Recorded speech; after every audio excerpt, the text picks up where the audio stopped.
Hello everybody. तो चलिए मैं आ गया हूं आपके सामने में, और आज का जो लेक्चर है और आज का जो सेशन है उसमें हम बात करने वाले हैं कि कल जो आपका पेपर हुआ है ना, उस पेपर के बारे में। और उस पेपर में आपको अच्छे तरीके से पता होगा कि जो भी क्वेश्चन आए हैं हम उसमें से जो भी फ्लूइड और स्ट्रेंथ ऑफ मटेरियल के क्वेश्चन हैं उसको डिस्कस करने जा रहे हैं, ठीक है क्या? तो चलिए शुरू करते हैं। मैं हूं आलोक शंकर और आप मेरे साथ देखने वाले हैं बिल्कुल करेक्ट सॉल्यूशन जो कि आपके एग्जाम में कल आया हुआ था। तो चलिए शुरू करते हैं। जैसा कि सबसे पहला सवाल आपके कंप्यूटर स्क्रीन के ऊपर में दिख रहा होगा, 176 है ये, और एग्जैक्टली में आपका नंबर क्या है मुझे नहीं पता, अगर सेम ही नंबर है तो ध्यान से देखिएगा कि the frictional resistance for turbulent flow in the pipe, कि अगर आपके पास एक पाइप है और इस पाइप के अंदर में अगर आपको टर्बुलेंट फ्लो कराना है, पहला बात तो ये हुआ कि जब ये पाइप में फ्लो होने की बात हो रही है ना, तो इसका मतलब है कि ये एक प्रकार का इंटरनल फ्लो है। कैसा फ्लो है ये? एक प्रकार का इंटरनल फ्लो है, और उस इंटरनल फ्लो में आप जो फ्लो करा रहे हो ना वो टर्बुलेंट है। कैसा है? टर्बुलेंट है।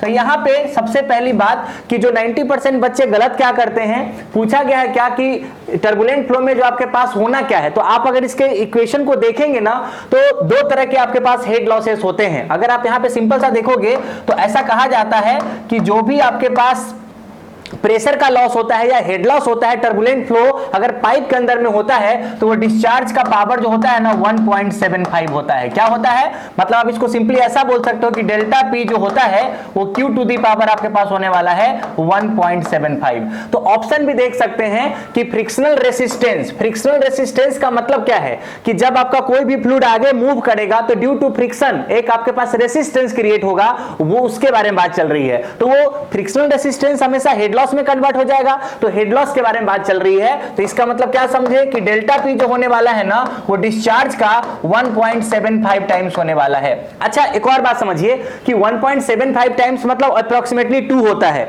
अगर आप डार्सी इक्वेशन से भी बात करेंगे ना 4FL_V²/2GD, तो वहां से भी आपको पता चल जाएगा। मेरी बात ध्यान से समझिए। एक तो टर्बुलेंट फ्लो का कहानी आप यहां से बता सकते हो। एक दूसरा बच्चा बोलेगा कि सर जी मुझे एक बात बताइए कि जो हमारा हेड लॉस होता है वो एक और तरीका है डार्सी इक्वेशन, और वो है 4FLV²/2GD। अच्छी बात है क्या? हाँ। और यहां पे भी देख सकते हैं कि जो हेड लॉस आपके पास है वो फ्रिक्शन के लॉस के कारण ही तो आने वाला है। और एक बात मेरे प्यारे बच्चों ध्यान दीजिए कि जो भी आपके पास डार्सी बेसबैक इक्वेशन होते हैं ना, that is valid for both turbulent as well as the laminar flow. तो यहां पे कंफ्यूज नहीं करना है कि ये इक्वेशन तो आपके पास लेमिनार के लिए होता है, नहीं, ये इकलौता ऐसा इक्वेशन होता है जो आपके पास लेमिनार के लिए भी वैलिड है और टर्बुलेंट के लिए भी वैलिड है। तो यहां से भी आप देख सकते हैं कि जो भी आपके पास हेड लॉस होने वाला है वो वेलोसिटी के स्क्वायर के डायरेक्टली प्रोपोर्शनल आपके पास हो रहा है। तो यहां पे दिखा है where is approximately power 2 of the velocity. अब आपके मन में आएगा यहां पे अप्रॉक्सीमेटली आया है लेकिन यहां पे तो आप एग्जैक्ट आया है। तो कैसा होता है कि टर्बुलेंट फ्लो इतना रैंडम बिहेवियर करता है कि अगर आपने हेगन एक्सपेरिमेंट्स के बारे में सुना होगा जो हेगन साहब ने किया था, उनके मुकाबले ये वाला बात आया था। तो ये जो आपके पास डाटा दिया गया है that is according to the Hagen experiment, और ये जो है डार्सी के बारे में बात कर रहा था। इसका मतलब है कि ऑप्शन क्या है? डी है। तो ये बिल्कुल सही ऑप्शन है। होप कि आपको बातें समझ में आ गई होगी। नेक्स्ट क्वेश्चन के बारे में बात करते हैं थोड़ा सा। आप समझिए मेरी बात को। नेक्स्ट क्वेश्चन क्या है आपके पास? आपके पास है 177 question. If Reynolds number is 10 to the power 8 for turbulent flow in a smooth pipe. मैंने बोला ना कि देखो एक बात समझो कि सारा पैसा जो है ना वो वर्ड्स का है। अगर आपके वर्ड्स बहुत क्लियर है ना तो आपसे सवाल बनेगा। सबसे पहला बात बोला है कि टर्बुलेंट फ्लो आपके पास है। क्या बोला है सबसे पहले? कि आपके पास टर्बुलेंट फ्लो है, बहुत बढ़िया। और दूसरा बोला है स्मूथ पाइप है। तो ये दोनों बातों से हमको एक बात पता चलता है कि अगर आपका पाइप जो है ना वो हाइड्रोडायनामिकली स्मूथ पाइप है तो वहां पे आपका फ्रिक्शन फैक्टर, अगर बहुत सारे बच्चों को मैंने देखा है जो मुझसे बता भी रहे थे कि सर जी इसका आंसर तो बड़ा ही आसान है, फ्रिक्शन फैक्टर का वैल्यू तो मेरे को पता है 64/RE, और अगर आपने ये लिख दिया है तो आपका कट चुका है। ठीक है, ये गलत है क्योंकि friction factor equal to 64/RE जो होता है ना वो सिर्फ और सिर्फ लेमिनार फ्लो के लिए वैलिड होता है। लेकिन यहां पे आपका फ्लो कैसा है? टर्बुलेंट। तो इसका मतलब है कि फ्रिक्शन फैक्टर ये नहीं लिख सकते हैं। तो इस वाले पाइप के लिए अगर आपका पाइप स्मूथ है तो फ्रिक्शन फैक्टर का कुछ और इक्वेशन होगा, और अगर आपका पाइप रफ है तो कुछ और इक्वेशन होगा। अगर आप बहुत प्रिसाइजली बात करोगे तो यहां पे जो आपके पास फ्रिक्शन फैक्टर का जो फॉर्मूला होने वाला है वो कुछ ऐसा होता है 0.316 RE टू द पावर 1/4। समझ आ रहा है क्या? अब आप खुद ही सोचो कि अगर आप यहां पे वैल्यू पुट कर देते हो तो कितना हो जाएगा 0.316 डिवाइडेड बाय, और RE आपका 10 टू द पावर 8 है तो ये 10 टू द पावर 8 हो जाएगा और यहां पे 1/4 हो जाएगा। तो इसका मतलब ये हो जाएगा 0.00316। ये होने वाला है आपका फ्रिक्शन फैक्टर। लेकिन अगर आप ऑप्शन देखोगे तो ये भी ऑप्शन नहीं है, ये 0.030 है, लेकिन ये गलत है क्योंकि एक और जीरो होना चाहिए था और ये भी गलत है। इसका मतलब none is the right answer. तो बहुत सारे लोग जो क्या किए होंगे, जिनको ये बातें नहीं पता होगी ना, उन्होंने 64/RE मार दिया होगा और वहां से भी आंसर नॉन ऑफ दीज आ गया होगा। तो ये आपके लिए बोनस सवाल हो गया। आपके कंसेप्ट अगर गलत भी होंगे तो आपका आंसर जरूर नॉन ऑफ दीज आया होगा। तो बिल्कुल इस बात को समझ लीजिए। नेक्स्ट क्वेश्चन की बात करते हैं। बोला गया एक लेमिनार फ्लो है, in a laminar flow between two fixed parallel plates, flow velocity का डिस्ट्रीब्यूशन आपके पास कैसा होगा? अगर इस बात को थोड़ा सा ध्यान से देखेंगे ना तो आपको बहुत ही आसानी से ये बात पता चलेगी। और ये बात कैसे पता चलेगी, ध्यान से समझिए। लेमिनार फ्लो आपके पास है ना, तो लेमिनार फ्लो में आपने बोला था कि अगर दो फिक्स पैरेलल प्लेट्स आपके पास है, ये कैसा है, this is the fix parallel plates. इधर भी फिक्स कर दिया हमने और इधर भी फिक्स कर दिया हमने। तो ये तो कोई भी देख के बता सकता है कि अगर कोई फ्लूइड का फ्लो हो रहा होगा जो कि लेमिनार है इस पार्टिकुलर केस के अंदर में, तो यहां पे आपके पास फ्लूइड का वेलोसिटी कितना हो जाएगा, 0, और यहां भी क्या हो जाएगा, 0। क्यों? क्योंकि there is the no slip condition. जब वो प्लेट से टकराएगा ना तो फ्लूइड एग्जैक्टली रेस्ट में आ जाएगा due to no slip condition. लेकिन जैसे जैसे आप सेंटर की तरफ जाओगे ना, आपका वेलोसिटी जो है बढ़ता चला जाएगा and this is the maximum velocity. तो जो फ्लूइड है ना उसका मैक्सिमम वेलोसिटी आपको कहां दिखने वाला है, सेंटर पे दिखने वाला है, और टॉप और बॉटम पे 0 हो जाएगा। टॉप और बॉटम पे 0 क्यों होगा, नो स्लिप कंडीशन के कारण, वो प्लेट से टकराएगा। तो बहुत सिंपल है, maximum at the centre and 0 at the boundary. तो बिल्कुल सही सवाल आपके पास है। तो होप कि ये पिक्चर आपको बिल्कुल क्लियर हो गया होगा। अब मेरी बात ध्यान से समझिए। अब अगर मैं आपको बताऊं यहां पे, अब देखिए यहां पे नेक्स्ट सवाल है कि द टर्म फुल्ली डेवलप्ड का क्या मतलब है। The term fully developed laminar flow means, देखो ये बड़ा ही प्यारा सा सवाल है। और अगर आप पाइप फ्लो जब पढ़ना स्टार्ट करते हो ना, जब भी आप पाइप फ्लो पढ़ना स्टार्ट करते हो तो मैं आप लोगों को हर बार बताता हूं कि एग्जैक्टली में फुल्ली डेवलप्ड फ्लो का क्या मतलब होता है। अगर आप एग्जैक्टली फुल्ली डेवलप्ड के बारे में बात करेंगे, फुल्ली डेवलप्ड फ्लो के बारे में बात करेंगे, तो फुल्ली डेवलप्ड का एक ही मतलब होता है कि एक बार, जैसे मैं आपको थोड़ा समझाने का प्रयास करता हूं कि ये आपका पाइप है, ये आपका पाइप है, ठीक है, और इस पाइप के अंदर में फ्लो हो रहा है। तो प्रॉब्लम क्या होती है कि शुरुआत में अगर आप देखोगे ना तो फ्लो आपका ऐसे जाएगा, यहां पे रेस्ट मारेगा और फ्लो आपका इस तरीके से आ जाएगा। क्यों? क्योंकि शुरुआत में कुछ ऐसा पार्ट होगा ना आपके पास फ्लूइड का जो कि रेसिस्ट कर जाएगा बहुत ज्यादा। क्योंकि देखो टॉप वाला जो है आपके पास प्लेट फिक्स है, मान लीजिए बॉटम पे भी आपके पास कोई वाल है, तो बहुत ज्यादा रेसिस्टेंस क्रिएट होगा और ऊपर में वेलोसिटी बहुत ड्रेस्टिकली डिक्रीज होगी। बट सेंटर की वेलोसिटी अभी भी क्या रहेगी, वही रहने वाली है। थोड़ा सा और आगे जाएंगे तो आप देखोगे अब थोड़ा सा ऐसा हो गया, अब इस पार्ट में आपके पास वेलोसिटी कांस्टेंट है, सिर्फ इस पार्ट में वेलोसिटी कांस्टेंट है। थोड़ा और आगे जाओगे तो फ्लूइड का फ्लो आपके पास एग्जैक्टली ऐसा दिखने लगेगा। मतलब अब इसके बाद आप कुछ भी कर लो, लेकिन आपका फ्लूइड का प्रोफाइल जो वेलोसिटी का है ना वो चेंज नहीं होने वाला है। मैं क्या कहना चाहता हूं आपसे, मैं सिर्फ ये कहना चाहता हूं कि जब कोई फ्लो फुल्ली डेवलप्ड होता है, इसका मतलब कि उसके बाद वेलोसिटी प्रोफाइल जो है ना एक्स डायरेक्शन में या फिर लॉन्जिट्यूडनल डायरेक्शन में कभी चेंज नहीं होने वाला है। तो ये देखो, ये अगर आप ये पहला इक्वेशन देखोगे, पहला पिक्चर देखोगे, तो यहां पे सेंटर पे वेलोसिटी आपका फ्री स्ट्रीम वेलोसिटी के बराबर है, बट टॉप और बॉटम पे वेलोसिटी अलग है। ये फिर से थोड़ा और जाके स्टेबल होगा, थोड़ा और जाके स्टेबल होगा, थोड़ा और जाके स्टेबल होगा। And once the flow becomes fully developed, then the velocity profile of the fluid is never going to be change. That's why fully developed flow के बारे में एक ही बात कहा जाता है कि एक बार फ्लो अगर फुल्ली डेवलप हो गया तो कंटिन्यूअसली उसका प्रोफाइल वही रहने वाला है। तो क्या समझे फुल्ली डेवलप फ्लो के मतलब कि the velocity profile does not change in the direction of flow. जो भी आपका फ्लो का डायरेक्शन है उसमें कभी भी वो चेंज नहीं होने वाला है। होप ये पिक्चर आपको आसानी से क्लियर हो गई होगी। तो सब लोगों को समझ आ रहा है क्या? अब मेरी बात ध्यान से समझिए। अगर अब सुनिए, ये तो आपको चौथा सवाल हो गया 179। अब मैं बात करता हूं 180 का। बोला गया है कि the transition from laminar to turbulent flow around the spherical body. मुझे लगता है कि ये फ्लूइड मैकेनिक्स का सबसे बढ़िया सवाल यही है। एग्जैक्टली पूछना नहीं चाहिए था क्योंकि ये सवाल आपके सिलेबस के कॉन्टेक्स्ट में है या नहीं मुझे नहीं पता, पर यह सवाल एग्जैक्टली में पाइप फ्लो के अंदर का नहीं है। एग्जैक्टली मैं आपको बताऊं तो ये सवाल कैसे बनेगा, तो मेरे को ध्यान से देखिएगा। क्या बोला गया है कि हमारे पास एक लेमिनार फ्लो है, हमारे पास एक लेमिनार फ्लो है और उसको हमको टर्बुलेंट करना है। लेमिनार फ्लो को टर्बुलेंट में कन्वर्ट करना है। बहुत ही बढ़िया बात है।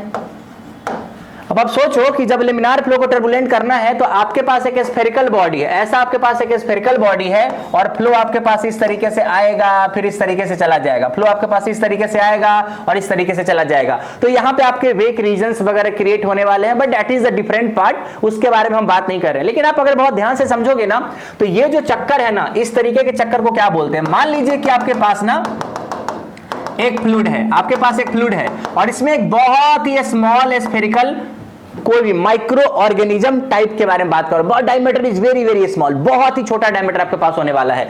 तो बहुत ध्यान से देखेंगे ना तो इस पे कौन सा फोर्स लगेगा? सबसे पहले तो इस माइक्रो ऑर्गेनिज्म जो कि बहुत छोटा है, इस पे आपके पास mg लगेगा। और दूसरा क्या लगने वाला है कि जब mg लगेगा तो आपको ऐसा नहीं लगता कि एक तो आपके पास लगेगा बायंसी फोर्स, सर जी बढ़िया लग रहा है, बट एक और बात बताऊं मैं कि जब ये पूरा का पूरा माइक्रो ऑर्गेनिज्म नीचे जाएगा ना तो इसकी वेलोसिटी बढ़ते चली जाएगी। ऐसा क्यों होगा? क्योंकि यहां पे mg का जो वैल्यू है ना वो ग्रेटर देन आपके पास बायंसी फोर्स होने वाला है, क्योंकि शुरुआत में बायंसी फोर्स तो काफी छोटा फोर्स है तो mg ज्यादा होगा। तो net force is always going to be more in the downward direction, और अगर डाउनवर्ड डायरेक्शन में नेट फोर्स आपका ज्यादा होगा तो क्या बॉडी डाउनवर्ड डायरेक्शन में एक्सेलरेट करेगा क्या? बिल्कुल। तो आप बोलोगे सर इसका मतलब तो बॉडी कंटिन्यूअसली एक्सेलरेट करता जाएगा। नो, जैसे बॉडी एक्सेलरेट करेगा ना, जैसे एक्सेलरेशन इंक्रीज करेगा ना तो उसकी वेलोसिटी क्या होने वाली है? बढ़ने वाली है। क्या होने वाली है? वेलोसिटी भी उसकी चेंज हो जाएगी, तेजी से बढ़ेगी। और जब वेलोसिटी बढ़ता है ना तो किसी भी माइक्रो ऑर्गेनिज्म पे या किसी भी बॉडी पे जो ड्रैग फोर्स है ना वो भी इंक्रीज करने लगता है। तो कहने का मतलब है कि पहले mg बहुत ज्यादा था, fb कम था, बट जैसे ये डाउनवर्ड डायरेक्शन में जाएगा ना इस पे एक ड्रैग फोर्स लगना स्टार्ट हो जाएगा। और शुरू में ड्रैग फोर्स कम लगेगा, लेकिन जैसे जैसे स्पीड बढ़ेगी ना उसकी, ड्रैग फोर्स का भी वैल्यू बढ़ता चला जाएगा। एक ऐसा पॉइंट आएगा जब mg का जो वैल्यू है ना वो drag force plus buoyancy force के बराबर हो जाएगा। किसके बराबर हो जाएगा? Drag force plus buoyancy force के बराबर। और जैसे ये नेट फोर्स बराबर हुआ, अब सोचो कि किसी भी पार्टिकल पे अगर नेट फोर्स बराबर हो गया तो इसके बाद उस पार्टिकल को कांस्टेंट वेलोसिटी से चलने के अलावे कोई उपाय नहीं है। क्यों? क्योंकि no net force no acceleration, और अगर एक्सेलरेशन नहीं है तो बॉडी जिस वेलोसिटी पे चलेगा कंटिन्यूअसली उसी वेलोसिटी से चलता रहेगा, और इसी वेलोसिटी को बोला जाता है क्रिपलिंग वेलोसिटी। क्या बोला जाता है? Crippling velocity, crippling velocity. और ये जो फ्लो होता है ना उसको हम लोग बोलते हैं क्रिपलिंग फ्लो, क्रिपलिंग फ्लो। या आपने एक और शब्द का नाम सुना होगा जो बहुत बार लोग इस्तेमाल करते हैं, स्टोक्स फ्लो। क्या बोलेंगे? Stokes flow. और इसीलिए ये जो लॉ होता है ना इसको स्टोक्स लॉ के नाम से जानते हैं। इसको किस नाम से जानते हैं? This is simply known as the Stokes law. According to the experimental data, Stokes law बताता है कि अगर आपका रेनॉल्ड्स नंबर बहुत कम हुआ, ध्यान से समझिए, if your Reynolds number is less than 1। अच्छा, रेनॉल्ड्स नंबर 1 से कम होने का क्या मतलब है? रेनॉल्ड्स नंबर 1 से कम होने का मतलब है कि Reynolds number is simply inertia force upon viscous force, inertia force upon viscous force. तो सोचो एक बात और बताओ मुझे आप लोग कि अगर रेनॉल्ड्स नंबर बहुत कम है तो क्या विस्कस फोर्स का वैल्यू बहुत ज्यादा होने वाला है क्या? अगर रेनॉल्ड्स नंबर 1 से भी कम है तो क्या विस्कस फोर्स बहुत ज्यादा होने वाला है क्या? It is like you are trying to swim in the river of the honey. आप एक हनी के रिवर में तैरने की कोशिश कर रहे हो, इसलिए विस्कस फोर्सेस बहुत ज्यादा हैं। और जब किसी भी जगह पे विस्कस फोर्सेस इतना ज्यादा डोमिनेंट हो जाता है ना तो फिर आप नॉर्मल फ्लो के बारे में बात नहीं करते हैं, you have to study about the creeping flow. इसीलिए रेनॉल्ड्स नंबर जब 1 के पहले रहेगा तो लेमिनार रहेगा, लेकिन जैसे ही वो 1 पे जाएगा उसके बाद ये फ्लो क्या हो जाएगा? Starts converting into the turbulent flow. तो क्वेश्चन बड़ा ही ध्यान से इन्होंने पूछा है, बहुत ध्यान से समझिएगा। इन्होंने क्वेश्चन बड़ा ही ध्यान से पूछा है कि द ट्रांजिशन फ्रॉम, ट्रांजिशन कि कब जाके ये पूरा का पूरा फ्लो ट्रांजिट करेगा। लेस देन 1 तक क्या रहेगा ना, ये लेमिनार रहेगा, लेकिन जैसी एक से रेनॉल्ड्स नंबर ज्यादा होगा तो आपका क्या हो जाएगा? ये टर्बुलेंट में कन्वर्ट होना चालू हो जाएगा। बट स्टार्ट कहां से होगा कन्वर्ट होना? R इक्वल टू 1 से। इसलिए अगर आपको लगता है कि ये आंसर गलत है तो सही, ऐसा नहीं है, this is the right answer.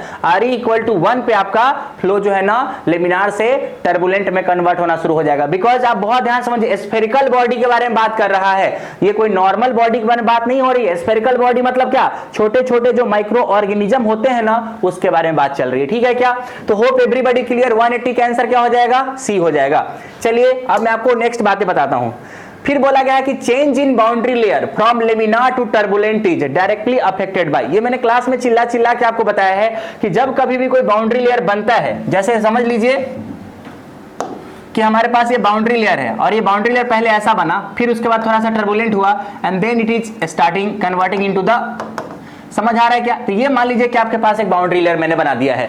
अब बाउंड्री लेयर जब बनता है ना तो बहुत सारी चीजों पे डिपेंड करता है। एक तो प्रेशर के चेंज पे आपको डिपेंड करेगा, पर एक बात समझिए, वेलोसिटी पे डिपेंड नहीं करता है। मोस्टली जो है बाउंड्री लेयर का ग्रोथ वेलोसिटी पे डिपेंड नहीं करता है। उसका रीजन ये है ना कि जब आप इधर से कोई भी फ्लूइड को भेजोगे ना, जब आप इधर से किसी फ्लूइड को भेजोगे तो चाहे आप 100 मीटर पर सेकंड से भेजिए चाहे 1000 मीटर पर सेकंड से भेजिए, जब ये फ्लूइड प्लेट से टकराएगा तो इसकी वेलोसिटी 0 हो जाएगी और उसके बाद जैसे इस डायरेक्शन में जाएगा ना तो इसकी क्या होने वाली है?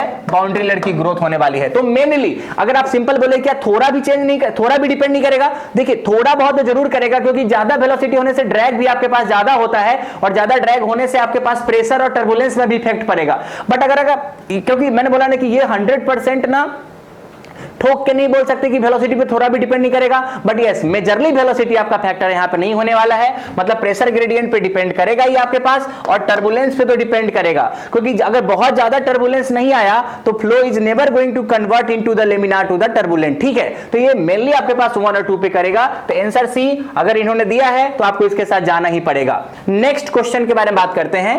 बोला गया है कि एक हाइड्रोलिक जंप है हमारे पास, एक हाइड्रोलिक जंप है, आ जाइए, और उसका 2 अल्टरनेट डेप्थ आपको दिया गया है, 2 अल्टरनेट डेप्थ दिया गया है, 3 मीटर और 5 मीटर। तो लॉस पूछा है आपसे। मुझे लगता है ये आपको क्लास में पढ़ाया गया है कि कैसे होने वाला है, d2 माइनस d1 का Q divided d2 minus d1 का Q upon 4d1 into d2। ये सिंपल सा फॉर्मूला मैंने आपको पढ़ाया है कि अगर एक जगह पे अल्टरनेट डेप्थ या हाइड्रोलिक डेप्थ दिया हुआ है और दूसरा भी आपके पास हाइड्रोलिक डेप्थ दिया हुआ है, तो between this two hydraulic depth what should be the head loss due to jump. और head loss due to jump क्या होगा? ये फॉर्मूला। और आपको d1 d2 दोनों दिया हुआ है, आप इस फॉर्मूले को पुट करेंगे तो you will easily get 133.3 metre. अगर आपको नहीं अच्छा लग रहा है तो मैं निकाल के दिखा देता हूं, 5 माइनस 3 का क्यू और डिवाइडेड बाई हो जाएगा 4 इंटू 5 इंटू 3। ये देखिए सारा मीटर का खेल है, एमएम में बदलेंगे, 1000 से मल्टीप्लाई कर दीजिए तो एग्जैक्टली में आपके पास यही इक्वेशन आने वाला है।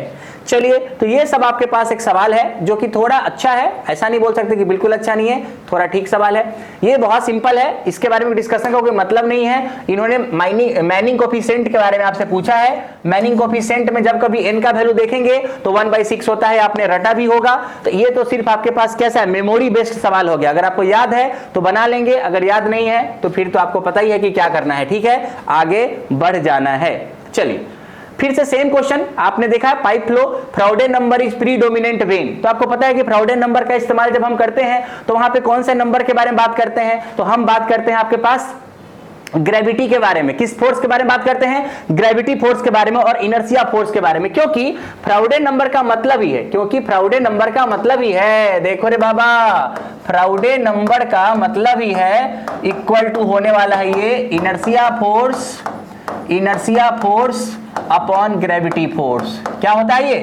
Inertia force upon gravity force. तो सिंपल सी बात मैंने आपको बोली है कि आप खुद ही सोचो कि कभी भी अगर आपने ना ओपन चैनल फ्लो पढ़ा होगा, अगर कभी भी आपने ओपन चैनल फ्लो पढ़ा होगा तो ओपन चैनल फ्लो में आपने देखा होगा, ओपन चैनल फ्लो में भी ये बातें देखे होंगे कि अगर पाइप आपका पूरा भरा हुआ है तो फिर तो पाइप फ्लो हो जाएगा। लेकिन अगर आप पार्शियली फ्लो कराओगे ना, जैसे कि कैनाल्स के अंदर में होता है या फिर आपके पास स्पिलवेज में होता है, तो वहां पे जनरली जो फ्राउडे नंबर का इस्तेमाल जब आप करते हैं तो ग्रेविटी को भी पिक्चर में लेना पड़ेगा आपको और दूसरा आपको विस्कस को भी पिक्चर में लेना पड़ेगा। तो ऐसा मान के चलते हैं कि अगर हमारा पाइप जो है ना वो पार्शियली फुल है, मतलब कि पूरा कंप्लीटली फुल नहीं होना चाहिए, क्योंकि अगर कंप्लीटली फुल हो जाएगा तो that is the case of the internal flow. तो जनरली क्या हो जाएगा आपके पास? ए, कि yes the pipe is running partially full. ठीक है, चलिए अब मैं थोड़ा आगे बढ़ता हूं आपके साथ।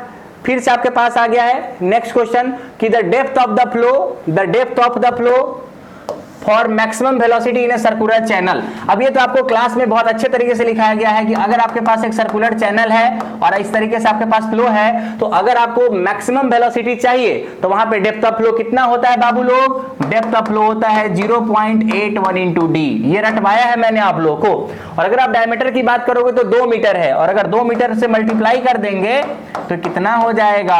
1.62 मीटर। देख लो कि कौन सा ऑप्शन है, तो ए इज द राइट ऑप्शन। तो बड़े आसानी से आप बना सकते हो। देखो फ्लूइड मैकेनिक्स में ना यही 8-9 सवाल आए हैं आपके पास, लेकिन सवाल इतने अच्छे हैं कह सकते हैं, मतलब इतना भी ज्यादा खराब सवाल नहीं है, क्योंकि टर्बुलेंट फ्लो से जनरली सवाल आता नहीं है। आपके पास टर्बुलेंट फ्लो से सवाल आया हुआ है, जनरली आपके पास पाइप फ्लो से सवाल आता नहीं है ज्यादा, पर पाइप फ्लो से सवाल आए हुए हैं। तो यहाँ पे बेसिक प्रॉपर्टी पे या फिर आपके पास काइनेमेटिक्स पे, या यू कैन इजीली से कि हमारे पास जो भी स्टैटिक्स वाले पार्ट है वहां से सवाल बड़े ही कम है। तो इस हिसाब से ये पेपर, अगर फ्लूइड मैकेनिक्स के बारे में बात की जाए तो this is the good paper. अगर आप इस 10 क्वेश्चन में से 4 या 5 क्वेश्चन भी आपने सही किया है तो आपने अच्छा पेपर लिखा है, क्योंकि ये सवाल बिल्कुल लल्लू सवाल नहीं है कि एकदम फेंका और आपने बना डाला, ठीक है क्या? तो होप कि पूरा पिक्चर आपको क्लियर हो गया होगा। चलिए हम बात करते हैं अब स्ट्रेंथ ऑफ मटेरियल के बारे में। अलाउ मी अ मोमेंट, ताकि मैं वो आपको पेपर ला दूं कि कहां पे है वो पेपर। ओके तो बच्चा पार्टी चलिए स्टार्ट करते हैं हम लोग स्ट्रेंथ ऑफ मटेरियल के बारे में। तो चलिए स्ट्रेंथ ऑफ मटेरियल का पहला सवाल आपके स्क्रीन के ऊपर में देखिए, ये रहा। Just allow me a moment. हाँ ये देखिए, ये आपको दिख रहा होगा कि if a rectangular beam of uniform strength subjected to a bending moment m, ठीक है क्या? Subjected to a bending moment m has a constant width, then the variation in depth will be. तो देखो मैं इसको ना आपको पुराने पेज पे ले चलता हूं आपके लिए, ताकि आपको इजीली समझ आए कि मैं इसमें क्या बताना चाह रहा हूं। देखिए अगर यहां पे मैं एक पेज बदलता हूं तो सोचो कि मैं यहां पे क्या बोलना चाह रहा हूं। इन्होंने क्या बोला, और क्लासेस में आपको बताया गया है बहुत अच्छे तरीके से कि कोई भी बीम यूनिफॉर्म स्ट्रेंथ का कब होता है। तो कोई भी बीम यूनिफॉर्म स्ट्रेंथ का तब होता है जब उस बीम के हर एक सेक्शन पे जो मैक्सिमम बेंडिंग स्ट्रेस होना चाहिए ना, वो सेम होना चाहिए। मेरी बात को ध्यान से समझिए, मैंने बोला सारा खेल पैसे का है और सारा पैसा वर्ड्स का है, ठीक है? तो मैंने बोला कि मैक्सिमम बेंडिंग स्ट्रेस सेम होना चाहिए, उसको बाउस के नाम से जानते हैं, बीम ऑफ यूनिफॉर्म स्ट्रेंथ। क्या बोलते हैं उसको? Beam of uniform strength. तो लेट अस सपोज करिए कि आपके पास एक रेक्टेंगुलर बीम है, और इस रेक्टेंगुलर बीम पे मैं एक बार देखना चाहूंगा कि उन्होंने लोड कौन सा लगाया है। उन्होंने लोड कौन सा लगाया है? If rectangular beam of uniform strength subjected to a bending moment m। Okay चलिए एक बेंडिंग मोमेंट m उन्होंने लगा दिया है सिंपली, ठीक है? तो सोचो कि अगर मैं यहाँ पे एक बेंडिंग मोमेंट m आपके पास लगा देता हूं, तो मुझे सोच के बताइए कि अगर ये l लेंथ का होगा तो what is the bending moment. अगर आप इसके बेंडिंग मोमेंट के बारे में बात करोगे तो क्या इसका बेंडिंग मोमेंट कुछ ऐसा दिखेगा आपको? सर जी बिल्कुल दिखेगा ऐसा, और इधर भी प्लस हो जाएगा और इधर भी प्लस हो जाएगा, मतलब ये पूरा का पूरा पॉजिटिव बेंडिंग मोमेंट में ले रहा हूं, ठीक है क्या? सर जी अच्छा लग रहा है मेरे को, कोई दिक्कत की बात नहीं है। अब आप सोचो कि अगर मैं किसी भी सेक्शन पे एक ऐसा xx ले लेता हूं, एट डिस्टेंस इज सिंपली क्या हो जाएगा? डिस्टेंस इज सिंपली x हो जाएगा। समझ आ रहा है कि नहीं आ रहा सब लोगों को? अब आप सोचो थोड़ा सा कि अगर x डिस्टेंस पे बात कर रहे हैं आप लोग, तो आप यहां पे अगर बेंडिंग मोमेंट का वैल्यू निकालना चाहोगे कि what is the moment at xx, what is the moment at xx, तो आप क्या बोलोगे यहां पे कि मोमेंट आपके पास हो जाएगा प्लस m हो जाएगा। तो आप खुद ही सोच के बताओ कि अगर बेंडिंग मोमेंट a है, तो बेंडिंग मोमेंट अगर m है तो इसका बेंडिंग स्ट्रेस का वैल्यू कैसे लिखोगे? क्या सिग्मा b जो आपके पास होने वाला है किसी भी सेक्शन पे, अगर आप किसी xx सेक्शन पे ही बात करते हैं तो क्या लिखेंगे? 6m divided by bd square. क्या लिखने वाले हैं? 6m upon bd square. तो आप देख सकते हो कि बेंडिंग मोमेंट जो है ना थ्रू आउट आपके पास सेम है, और अगर आपका विड्थ और डेप्थ भी आपके पास कंटिन्यूअसली सेम रहेगा तो बीम आपके ऐसा दिखने वाला है। आपका बीम कुछ इस तरीके से दिखने वाला है, ये देखिए, और ये इसका विड्थ हो जाएगा, ये इसका क्या हो जाने वाला है? डेप्थ हो जाने वाला है। तो ये विड्थ और डेप्थ रहेगा, और bending stress continuously 6 into m upon क्या हो जाने वाला है? bd स्क्वायर हो जाने वाला है। तो आप खुद ही सोच के बताओ कि लोगों ने बोला कि अच्छा कोई दिक्कत की बात नहीं है, तो मोमेंट का वैल्यू यहां पे क्या चेंज हो रहा है क्या? मैं आपको दूसरे तरीके से और बताने की कोशिश करता हूं कि अगर मान लीजिए कि आपके पास, बहुत ध्यान से समझिएगा, कि अगर मान लीजिए कि आपके पास एक यहां पे एक लोड लगा रहता W, ठीक है? तो ये W लोड के कारण भी आपके पास एक बेंडिंग मोमेंट लगता, और बेंडिंग मोमेंट कैसा लगता? देखिएगा यहां पे अगर आप बेंडिंग मोमेंट अबाउट xx लेने की बात करते तो ये सिंपली हो जाता आपके पास W इंटू एक्स। क्या हो जाता? W इंटू एक्स, मतलब माइनस W इंटू एक्स बोल दीजिए। तो अगर मैं बेंडिंग स्ट्रेस के बारे में बात करूंगा तो क्या हो जाएगा? 6m upon bd square. अब सोचो कि यहां पे आप लिख सकते हो m के जगह पे minus 6wx upon bd square, सही बात है। अब आप खुद ही सोचो कि अगर मैं बोलता हूं कि एट x इक्वल टू 0 पे, क्या आप ये वाला फ्री इंड पे रहोगे क्या? बिल्कुल। और अगर आप फ्री इंड पे रहोगे तो बेंडिंग स्ट्रेस का वैल्यू कितना हो जाएगा? 0 हो जाएगा। बट अगर आप at x equal to L पे चले जाओगे जहां पे आपको मैक्सिमम बेंडिंग स्ट्रेस दिखने वाला है, तो वहां पे बेंडिंग स्ट्रेस आपको दिखेगा -6WL अपॉन BD स्क्वायर। तो आप खुद ही सोचो कि आपको कोई भी देख के बता देगा कि हर एक सेक्शन पे बेंडिंग स्ट्रेस सेम नहीं है। अगर आपने एक पॉइंट लोड लगा दिया है किसी कैंटिलीवर के फ्री एंड पे, तो लोग बोलेंगे सर जी ये पूरा का पूरा बीम ना बाउंस नहीं है, it is not a beam of uniform strength, ये वाला यूनिफॉर्म स्ट्रेंथ का बीम नहीं है। लेकिन अगर आपका बीम यूनिफॉर्म स्ट्रेंथ का नहीं है तो हम उसको यूनिफॉर्म स्ट्रेंथ का बना सकते हैं। कैसे बना सकते हैं मुझे बताइए? कि मैंने बोला कि अब इसका विड्थ और डेप्थ हम चेंज कर देते, इसने ये बताया है सवाल में कि मैं विड्थ को सेम रख रहा हूं, width is always going to be constant. तो आपको ऐसा नहीं लगता कि किसी भी सेक्शन पे जो आप बेंडिंग स्ट्रेस लाओगे वो निश्चित रूप से मैक्सिमम के बराबर होना चाहिए? क्योंकि आप सोचो ना कि यहां पे 0 था और यहां पे मैक्सिमम था, अगर हर जगह पे मैक्सिमम अगर हो जाता है तो बड़े ही आसानी से बोल सकते हो कि ये बीम कैसा है, यूनिफॉर्म स्ट्रेंथ का है। अब सोचो बहुत सिंपल है, सिग्मा बी एक्स आपने क्या बोला है -6WX अपॉन BD स्क्वायर, लेकिन B को B रहने दिया और हमने D को क्या कर दिया है, बदल दिया है। और ऐसा भी कर सकते हैं आप लोग कि ये देखिए B मतलब कांस्टेंट, क्यों? क्योंकि आपने बोला है विड्थ कांस्टेंट है और डेप्थ को वेरी कर दीजिए, और मैक्सिमम बेंडिंग स्ट्रेस तो आपने बोला ही है कि 6WL अपॉन BD स्क्वायर होता है, जो आपने अभी अभी यहां पे निकाला है। देखो कहां पे है, ये वाला 6WL। तो अगर हर एक सेक्शन पे बेंडिंग स्ट्रेस मैक्सिमम हो जाए तो आपका काम बन जाएगा। देखो 6W ने 6W को मार दिया और देखो B ने B को मार दिया, तो x डिवाइडेड बाई dx का whole square equal to L divided by D square, हाँ कि ना?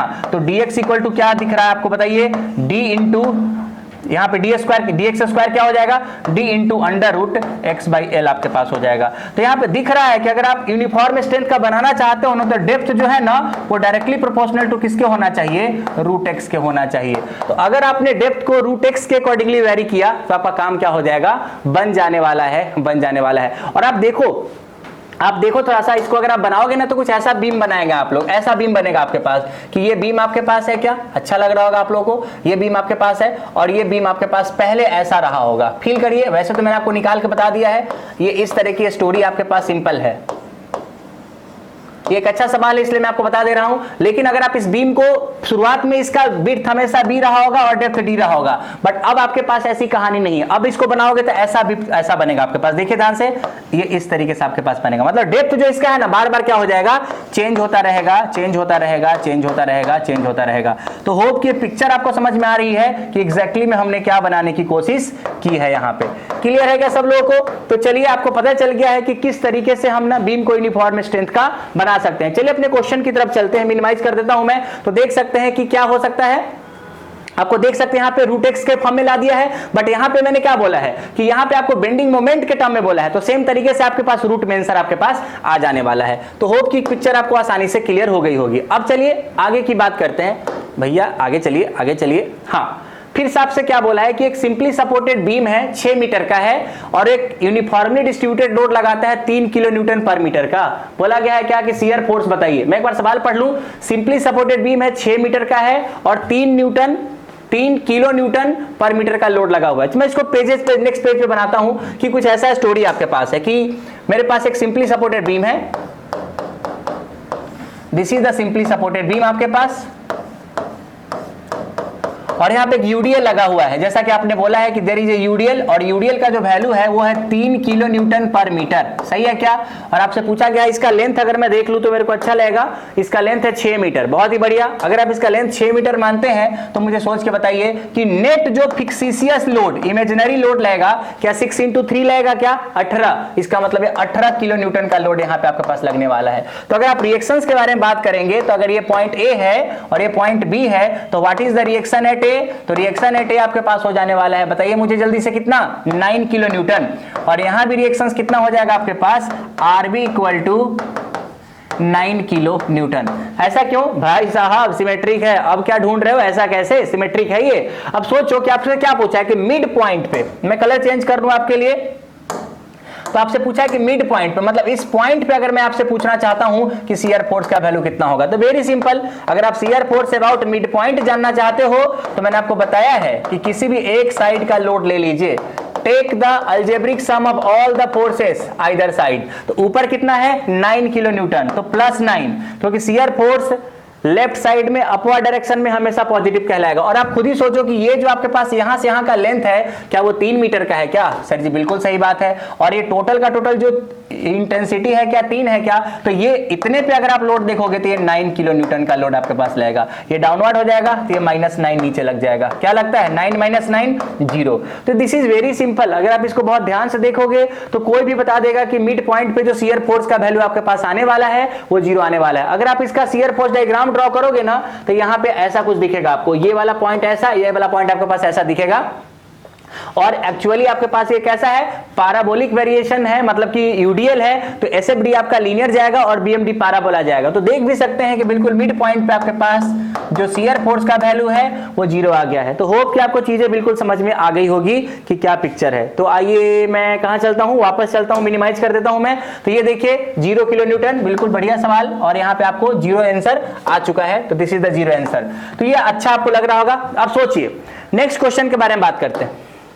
यहां पे क्वेश्चन दिया गया है, हाँ यहां पे देखिए आपके पास एक क्वेश्चन दिया गया है कि the maximum bending moment in a simply supported beam of a span L carrying a uniformly varying load of 0 intensity at one end and W per unit length at the other end. तो बोला गया है maximum bending moment क्या होगा। देखिए इस सवाल को तो बनाना पड़ेगा आपको, क्योंकि this is not a butter and cake type का क्वेश्चन, क्योंकि देखो इसने क्या बोला, एक सिंपली सपोर्टेड बीम है। आइए ट्राई करते हैं हम लोग इसको बनाने का। ये देखिए हमारे पास यहाँ पे एक सिंपली सपोर्टेड बीम है आपके पास। पता नहीं ऐसे क्वेश्चन क्यों पूछते हैं, क्योंकि इतना लंबा कैलकुलेशन होता है कि आपकी हालत खराब होने वाली है। तो ये कुछ इस तरीके का सवाल उन्होंने पूछा। ये देखिए एक यूवीएल आपके पास लगाया है और यहाँ पे W न्यूटन पर मीटर है।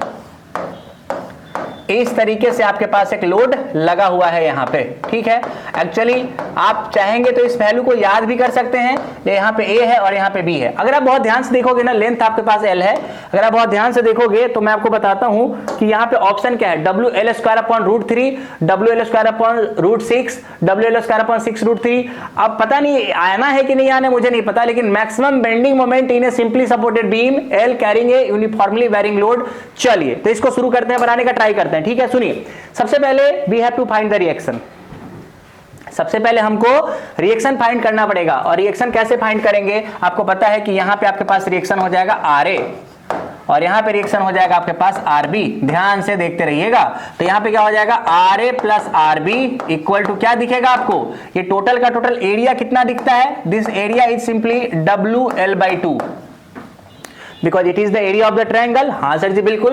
तो यहां पे आप हो जाएगा W × L/2। पहला इक्वेशन है क्या। अब सोचो कि अगर मैं एक पॉइंट के अबाउट बेंडिंग मोमेंट 0 कर दूं, मतलब सिंपल बेंडिंग मोमेंट मत बोलो आप, मोमेंट 0 कर दूं, इसका मतलब है कि आप इक्विलिब्रियम एस्टेब्लिश करने की कोशिश कर रहे हो। तो क्या हो जाएगा, यहां पे तो 0 हो जाएगा। और देखो ये WL/2 को क्या लिखोगे, प्लस WL/2 इंटू, और यहां से यहां तक का जो डिस्टेंस है ना मेरे प्यारे बच्चों, वो हो जाने वाला है 2L/3। तो ये हो जाएगा 2L/3 और ये हो जाएगा माइनस RB इंटू हो जाएगा L = 0 हो जाएगा। यहां से अगर आप बहुत ध्यान से देखोगे ना तो आपको यहाँ पे RB का वैल्यू दिखेगा। देखते रहना मास्टर कुछ कैलकुलेशन गलत ना करे।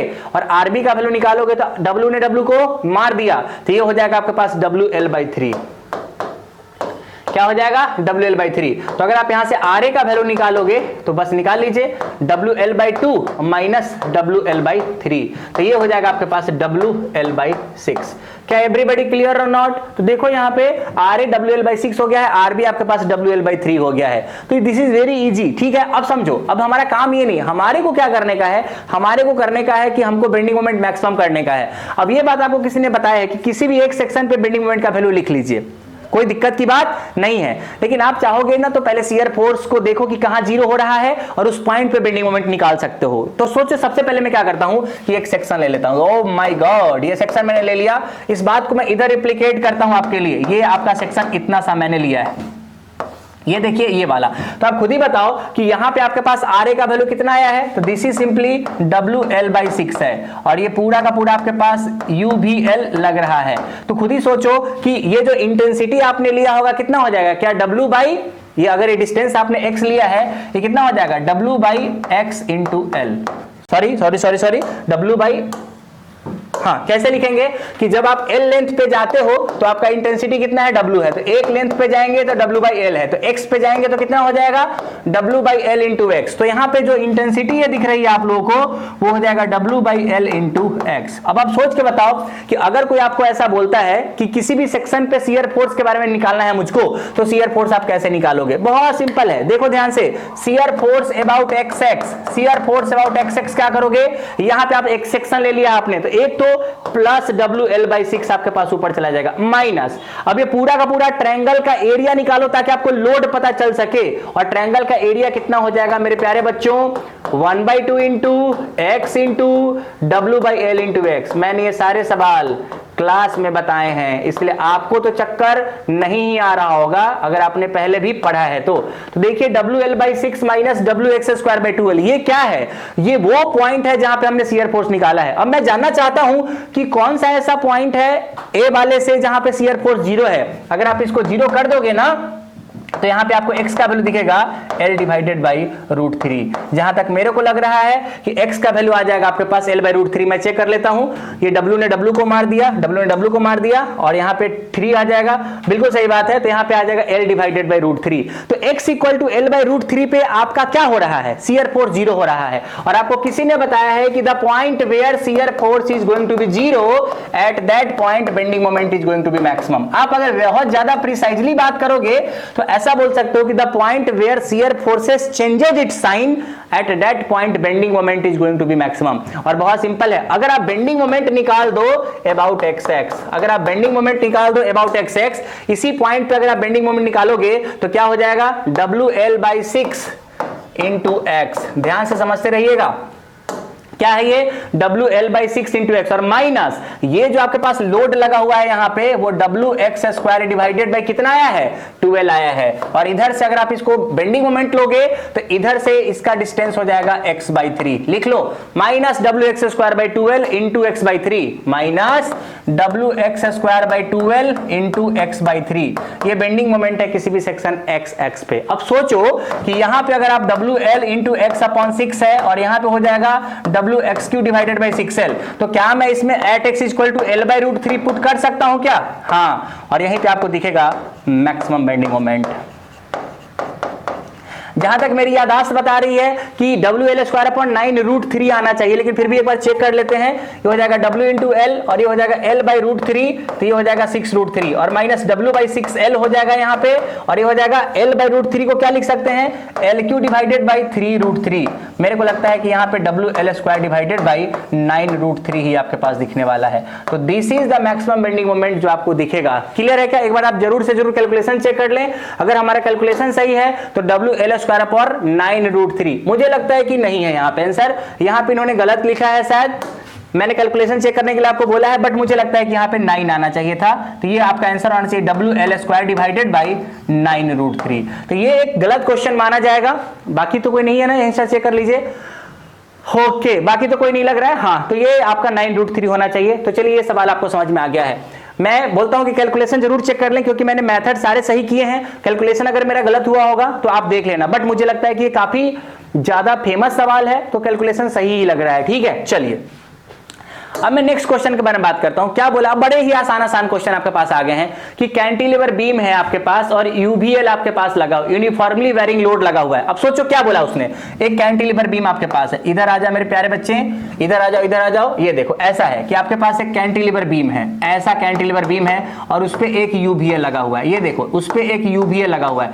इस तरीके का आपके पास एक लोड दिया हुआ है। तो बोला गया क्या कि शियर फोर्स किस तरीके से वेरी करेगा। मैंने आपको बार बार चिल्ला चिल्ला के बताया है, और ऐसे ऐसे स्कीम बताए हैं मैंने आपको कि देखो, अगर कभी आपके पास ना जो लोड डायग्राम है वो यूडीएल होता है तो एसएफडी लीनियर होता है, बीएमडी पैराबोला होता है। लेकिन अगर आपके पास लोड डायग्राम जो है ना वो कैसा है, अगर वो आपके पास यूबीएल है तो आपका जो एसएफडी होगा वो पैराबोला होगा और जो बीएमडी होगा वो क्यूबिक पैराबोला होगा। तो यहां पे एग्जैक्टली देखो, ध्यान से समझिएगा, for the cantilever beam with the uniformly varying load the shear forces varies. तो बताओ शियर फोर्सेस कैसे वेरी करेगा? पैराबोलिकली। और बीएमडी कैसे वेरी करता? क्यूबिकली। तो इसके लिए यहां पे आंसर क्या हो जाएगा? पैराबोलिकली। अगर इसमें बीएमडी पूछता तो आंसर सी होता, लेकिन यहां पे उसने एसएफडी पूछा है तो आंसर क्या हो जाएगा? बी हो जाएगा। This is the very easy question. अगर आपने सारे नोट्स को अच्छे से कवर किए हैं ना तो मुझे लगता है कि यूं आपने सवाल बनाए होंगे। अगर पढ़ा होगा तो ये बहुत बड़ा प्रश्न है, अगर पढ़ा होगा तो। ठीक है, अब मेरी बात ध्यान से थोड़ा सा समझने का प्रयास करिए आप लोग। नेक्स्ट क्वेश्चन के बारे में हम बात करते हैं। नेक्स्ट क्वेश्चन क्या बोल रहा है कि ये simply supported beam is subjected to a couple somewhere in the span it would produce. किसी भी एक जगह पे, मैं आपको अगले पेज पे ले चलता हूं कि आपके पास एक सिंपली सपोर्टेड बीम है। This is the simply supported beam. हमारे पास एक सिंपली सपोर्टेड बीम है, this is the simply supported beam. और इस सिंपली सपोर्टेड बीम के किसी भी पॉइंट पे एक मोमेंट लग गया, मान लीजिए कि मैंने मोमेंट यहां पे आपके पास लगा दिया, ऐसे ही या भी आप कैसे भी लगा सकते हो, ऐसा कोई दिक्कत नहीं है। अगर ये L/2 है, L/2 है। मैंने इसका भी एसएफडी और बीएमडी आपको बताया है। वैसे ये पूछ क्या रहा है, मैं एक बार जानने में इंटरेस्टेड हूं। ये पूछना चाह रहा है कि ए सिंपली सपोर्टेड बीम लगाएंगे it would produce a shear force diagram, बहुत निगेटिव। ओके, तो मैंने बोला कि इसका इंटरेस्ट है एसएफडी और बीएमडी में। चलिए, इसका एसएफडी अगर मैं बताऊं आपको तो कितना हो जाएगा, सोचो, ध्यान से समझिए। यहां पे एक रिएक्शंस आने वाला है, तो ये पूरा पूरा बीम में जो लोड लग रहा है क्या M लग रहा है क्या? तो आपको यहां पे जो लगाने पड़ेगा लोड, यहां पे लगेगा M/L, और एक लोड आपके पास रिएक्शन के टर्म में इधर से लगेगा जो होगा M/L। अब देखो M/L इंटू M/L, क्या ये क्लॉकवाइज लगाएगा? तो अगर आपका जो एक्सटर्नल मोमेंट है वो एंटी क्लॉकवाइज है तो जो इंटरनल रिएक्शन वाला मोमेंट होगा वो क्लॉकवाइज हो जाएगा।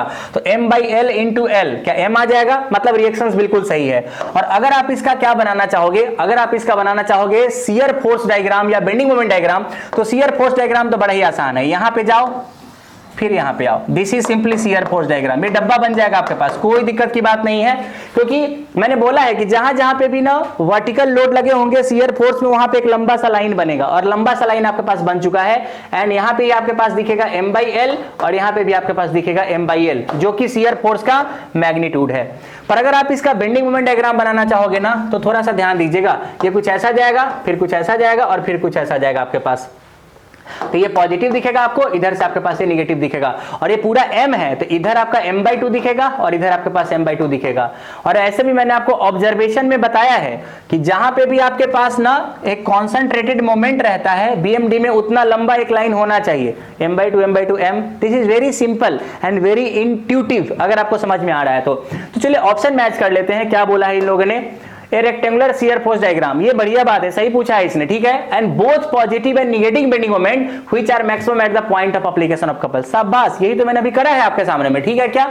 और parabolically bending moment diagram, no, इसका बेंडिंग मोमेंट डायग्राम पैराबोलिकली नहीं आया है। ध्यान से देखिए, क्या आया है? क्या लीनियर है। इसीलिए आंसर कौन सा हो जाएगा कि पहला आपने बोला है कि सही है तो first is correct, second is correct, third is not correct. Answer हो जाएगा 1 and 2। वाह, B is the right answer. तो बड़ा ही सिंपल है, चुटकियों में सवाल बना सकते हैं अगर आपने पढ़ा है तो। नेक्स्ट क्वेश्चन की बात करते हैं। नेक्स्ट क्वेश्चन क्या बोल रहा है कि the shear force diagram for a cantilever beam subjected to a moment at the free end. वाह, क्या बात बोले हो तुम लोगों ने। और ये फिर से वही बात हो गई कि हमने क्या सोचा और तुम क्या निकले, ठीक है। आपके पास एक कैंटिलीवर बीम है और फ्री एंड पे आपने एक मोमेंट लगा दिया है। अब आप इसका बेंडिंग मोमेंट डायग्राम बनाओगे तो क्या होगा? इधर से इसका रिएक्शन हो जाएगा, ये सैगिंग बेंडिंग मोमेंट, और देखो ये सिंपल आपके पास ऐसा दिखेगा। सब तुम पढ़ चुके हो, अगर उसके बाद भी आपको अगर नहीं आया है तो आपको दोबारा से रिवाइज करने की जरूरत है। सर इसका एसएफडी कैसा होगा? एसएफडी तो डब्बा होगा, डब्बा मतलब कि line. This is the shear force diagram, इसमें कोई शियर फोर्स नहीं होगा क्योंकि कोई रिएक्शन ही नहीं है वर्टिकल के केस में, तो इसलिए 0 हो जाएगा आपके पास। तो चेक कर लीजिए आप लोगों के पास कि क्या स्टोरी है। Shear force diagram for a cantilever beam subjected to a moment at the free end, यहां पे होना चाहिए था शियर फोर्स डायग्राम में लाइन बनना चाहिए था, 0 वाला लाइन, कोई भी नहीं है, इसका मतलब none is the right answer. बहुत ही बढ़िया, शाबाश, अद्भुत। सुने, आगे बढ़े। फिर से देखिए next question, the shear stress in a beam of rectangular cross section subjected to TSL. याद करिए ट्रांसवर्स शियर लोड के बारे में हमने आपको बताया था कि शियर स्ट्रेस अगर आपने रेक्टेंगुलर क्रॉस सेक्शन के बारे में बात करी है तो कैसा बनता है। ये रेक्टेंगुलर क्रॉस सेक्शन अगर आपके पास है और ये आपके पास मिड पॉइंट है तो कैसा बनता है मुझे बताइए थोड़ा सा। ये कुछ ऐसा बनता है, ये रहा आपके पास रेक्टेंगल, सब कुछ निकाला हुआ है और आपको ये बहुत अच्छे से आता होगा। ये रहा इसका न्यूट्रल एक्सिस और दिस इज लाइक दैट, ये रहेगा यहाँ पे 0 और यहाँ पे 0 और जो डायरेक्ट शियर स्ट्रेस बनेगा वो इस तरीके से बनेगा। होप कि आपको क्लियर हो गया होगा। न्यूट्रल एक्सिस पे क्या हो जाता है, मैक्सिमम हो जाता है, और न्यूट्रल एक्सिस पे जो आपके पास मैक्सिमम शियर स्ट्रेस होता है वो कितना होता है मेरे प्यारे बच्चों, 3/2 इंटू टाउ एवरेज। ये तो रट्टा मारा हुआ है आप लोगों ने। तो होप कि ये सब सवाल आपने गलत नहीं किया होगा, अदरवाइज फिर नेक्स्ट बार फॉर्म भरना पड़ जाएगा आप लोगों को, ठीक है। ये सुन लीजिए, तो क्या हो जाएगा, shear stresses in a beam of rectangular cross section subjected to transverse loading will be maximum at the neutral axis। this is very simple और इसमें बहुत ज्यादा माथा पच्ची करने की जरूरत नहीं है। हम लोग नेक्स्ट क्वेश्चन के बारे में बात करते हैं और थोड़ा जूम कर लिया जाए ताकि आपको भी अच्छा लगे, हमें भी अच्छा लगे। चलिए फिर से बोला गया कि एक और सवाल देखिए, the ratio of length to depth of a simply supported rectangular beam which experiences maximum bending stress equal to tensile stress due to same load at the mid span. अच्छा ये बड़ा ही सिंपल सा बात पूछा है, लेकिन इसको वर्डिंग को पकड़ने में आपको दिक्कत हो सकती है, वरना सवाल में कुछ भी नहीं है। सवाल क्या पूछा है, सुनिए मेरी बात को, कि एक सिंपली सपोर्टेड बीम है आपके पास और जब मैं बीम बनाता हूं ना तो सिर्फ लाइन बनाता हूं। क्यों लाइन बनाता हूं, क्योंकि उसका क्रॉस सेक्शन तो कहीं और दिख रहा होगा और इसका क्रॉस सेक्शन कुछ ऐसा है, देखिए ध्यान से, the cross section is simply, और ये बी आपके पास है और ये आपके पास सिंपली डी है आपके पास। तो विड्थ बोलो चाहे लेंथ बोलो, यहाँ पे लेंथ बोला है तो आप यहाँ पे लेंथ बोल दीजिए, मुझे कोई दिक्कत नहीं है। इसको लेंथ मान लीजिए और इसको विड्थ मान दीजिए। अब आप बताओ कि अगर आपके पास यहाँ पे कोई भी आपके पास लोड W लग रहा है तो जो मैक्सिमम बेंडिंग स्ट्रेस आपके पास होता है वो कितना होता है, क्या 6m/BD² होता है क्या? सोच के बताइए।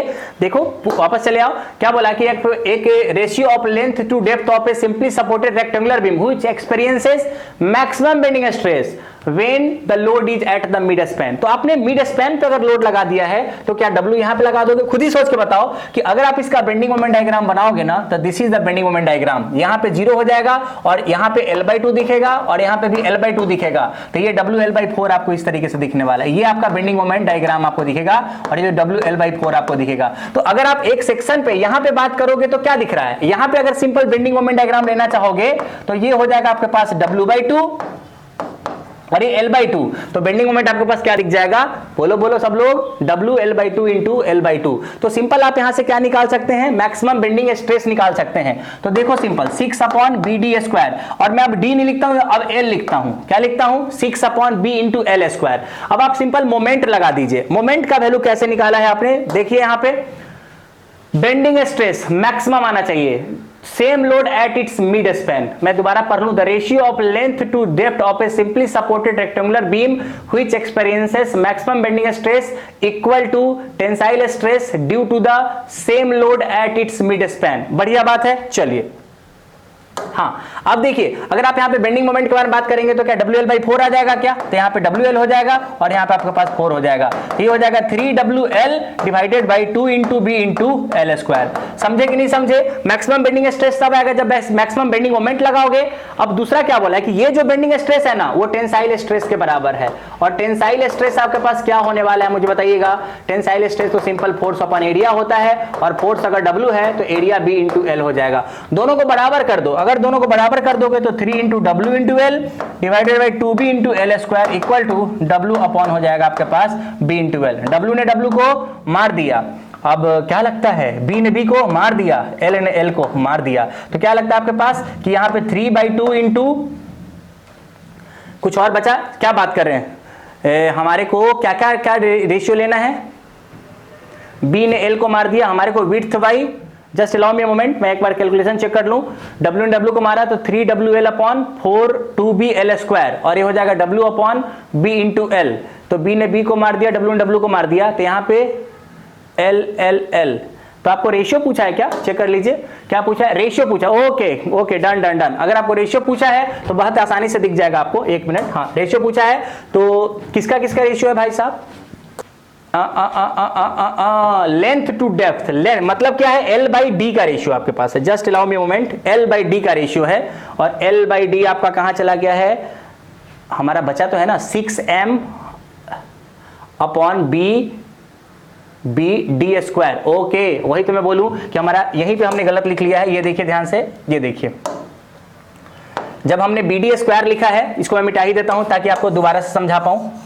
हाँ यहाँ पे आ जाइए दोबारा से, क्या लिखा हमने 6, अरे इधर चल जाओ भाई साहब, हाँ ये हो जाएगा 6m और m का वैल्यू आपने क्या बोला है WL/4, तो ये हो जाएगा WL/4 और ये आपके पास हो जाएगा b और b का वैल्यू l है और d स्क्वायर क्या हो जाएगा, ये आपके पास से डी स्क्वायर हो जाएगा, तो यहाँ पे एल डी स्क्वायर हो जाएगा और ये जो किसके बराबर होना है W अपॉन आपके पास हो जाएगा, ये हो जाएगा आपके पास L और ये हो जाएगा D, तो ये हो जाएगा L इंटू डी।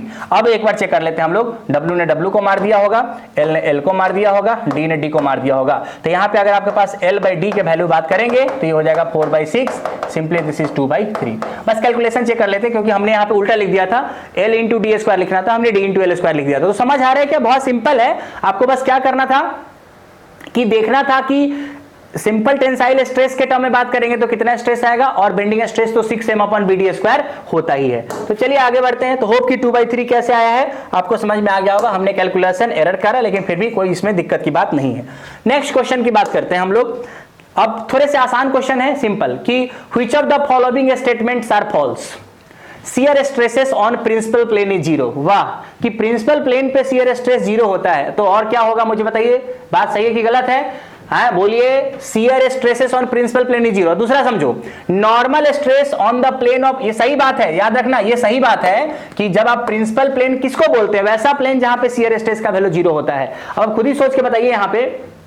नेक्स्ट बात है कि अब क्या कहानी है, अब दूसरा कहानी है कि normal stress on the plane of maximum shear वाले प्लेन पे नॉर्मल स्ट्रेस 0 होता है। नो, अगर आप टाउ मैक्स वाले प्लेन पे बात करेंगे ना मेरे प्यारे बच्चों, तो आपको मैंने पढ़ाया है कि एट टाउ मैक्स प्लेन जो नॉर्मल स्ट्रेन का वैल्यू होता है वो होता है σ1 + σ2 डिवाइडेड बाई 2, तो ये 0 नहीं होता है। इसका मतलब कि ये वाला ऑप्शन गलत है। और पूछा भी है which of the following statement are false, भैया आप फॉल्स हैं, इसलिए B is the right answer. क्या बात है, चलिए आगे बढ़ते हैं। नेक्स्ट क्वेश्चन के बारे में हम बात करने जा रहे हैं। हाँ देखिए, अब आपको पूछा गया है क्या कि पॉइंट ऑफ कॉन्ट्राफ्लेक्सर जनरली कहां होता है। अगर आपने मेरा क्लास अटेंड किया, मैंने कितनी खूबसूरती से बहुत सारे एग्जांपल लेके आपको बताया है पॉइंट ऑफ कॉन्ट्राफ्लेक्सर के बारे में, और मैंने आपको बार बार ये भी बताया है कि अगर कभी भी ओवरहैंगिंग बीम होता है ना, अगर आपके पास ओवरहैंगिंग बीम होता है तो आपके पास हमेशा क्या होने वाला है बोलिएगा, पॉइंट ऑफ कॉन्ट्राफ्लेक्सर होने वाला है। अगर आप थोड़ा और जानना चाहते हैं तो मैं यहां पे आपको दिखा देता हूं कि लेट अस सपोज करिए कि हमारे पास एक ऐसा बीम है, हमारे पास एक ऐसा बीम है, एक सिंपली सपोर्टेड बीम है हमारे पास, लेकिन सिंपली सपोर्टेड बीम के दोनों तरफ से अगर आपने ना ओवरहैंग कर दिया, और मान लीजिए कि मैंने एक ना यूडीए लगा दिया यहाँ पे, ये क्यों सवाल बता रहे हो क्योंकि काफी फेमस है। और अगर मान लीजिए कि ये एल आपके पास है और ये ए है और ये आपके पास ए है, तो यहाँ पे 3 केसेस होते हैं। अगर L greater than equal to 2a हो सकता है, L इक्वल टू 2a हो सकता है और L लेस देन 2a हो सकता है, ठीक है क्या? वैसे जरूरी नहीं है कि इसी में अगर आप एक साइड भी ओवरहैंग करते हैं तो भी आपका पॉइंट ऑफ कॉन्ट्राफ्लेक्सर आ सकता है। मैंने बोला आ सकता है, जरूरी नहीं है कि आता है, डिपेंड करता है कि जो आपने इंटेंसिटी लगाई है वो कितना होने वाला है, ठीक है।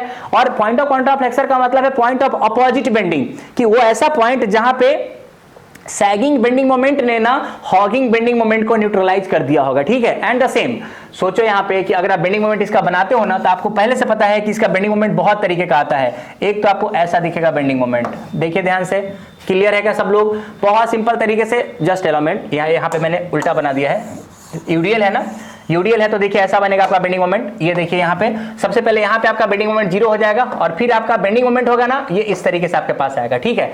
फिर यहाँ पे आपके पास क्या होगा, स्टोरी ऐसा आएगा और फिर आपके पास ऐसा आएगा। देखो दिख सकता है कि ये बेंडिंग मोमेंट यहाँ पे 0 आया है और बेंडिंग मोमेंट 0 आया है। ये तब बनेगा जब आपका L का वैल्यू किससे ज्यादा होगा, 2a से ज्यादा होने वाला है। कभी कभी ऐसा भी बन जाता है कि ये ऐसा आएगा और ये बेचारा, वाह क्या बात है, ये बेचारा कुछ इस तरीके से आपके पास बन जाएगा, यहाँ पे बिल्कुल 0 पे दिखेगा जब L इक्वल टू आपके पास 2a पे बनेगा। और अगर L लेस देन 2a हो जाएगा तो ऐसा बनेगा, बिल्कुल घबराने का नहीं है, सबसे पहले तो आपने घबराना नहीं है। ये देखिए ऐसा बनेगा, ये हो जाएगा L लेस देन 2a के लिए।